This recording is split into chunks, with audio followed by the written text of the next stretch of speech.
আজকাল প্রত্যেকের ঘরে ঘরেই কাবলি চানা হয়। তো রেসিপি তো আমার নতুন করে কিছু দেওয়ার নেই, তোমরা জানোই কেমনভাবে করা হয় কাবলি চানা। কাবলি চানার অনেক গুণাগুণ আছে, যেমন এতে পুষ্টি আছে, এর মধ্যে অনেক ফাইবার আছে। ফাইবার থাকলে সেটা খেলে তো মানুষের হজম শক্তি বাড়ে। তা তোমরা তোমাদের রেগুলার ডায়েটে মোটামুটি কাবলি চানার তরকারি বা কাবলি চানার স্যালাড এগুলো রাখতে পারো। কাবলি চানা খেলে কিন্তু ওজনও কমে, কাবলি চানা রেগুলার খাওয়াই যেতে পারে। তো আমি কিভাবে কাবলি চানা করছি তোমরা দেখে নাও।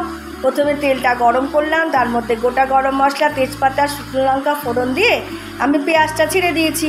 পেঁয়াজ দিয়ে আমি একটু নুন দিয়ে দিলাম। নুন দিলে তাড়াতাড়ি নরম হয়ে যাবে, ভালো করে ভাজা হবে পেঁয়াজটা। তারপরে যখন পেঁয়াজ ভাজা হয়ে যাবে তার মধ্যে আমি আগে থেকে গ্রেট করে রেখেছিলাম রসুন, আদা, কাঁচা লঙ্কা, টমেটো, সেটাও দিয়ে দিলাম। দিয়ে এবার নাড়াচাড়া করে যখন তেল বেরিয়ে যাবে তার মধ্যে আমি একটু ধনের গুঁড়ো, একটুখানি কাবলি চানা যে মশলাটা পাওয়া যায় সেই মশলা, অল্প একটু চিনিটা তোমরা স্কিপ করতে পারো, আমি একটু দিই চিনি। নিরামিষ রান্না তো চিনি দিলে ভালো লাগে। একটু টমেটো সস আর হলুদ দিয়ে ভালো করে কষলাম। কষা হয়ে যখন তেল বেরিয়ে গেছে তখন আমি আগে থেকে সিদ্ধ করা কাবলি চানাটা ওর মধ্যে ঢেলে দিয়েছি। দেখো আমার চানাটা কত সুন্দর নরম হয়েছে। এমন নরম হতে হবে যেন সিদ্ধও বেশি না হয়ে যায়, আবার দানা দানা থাকে।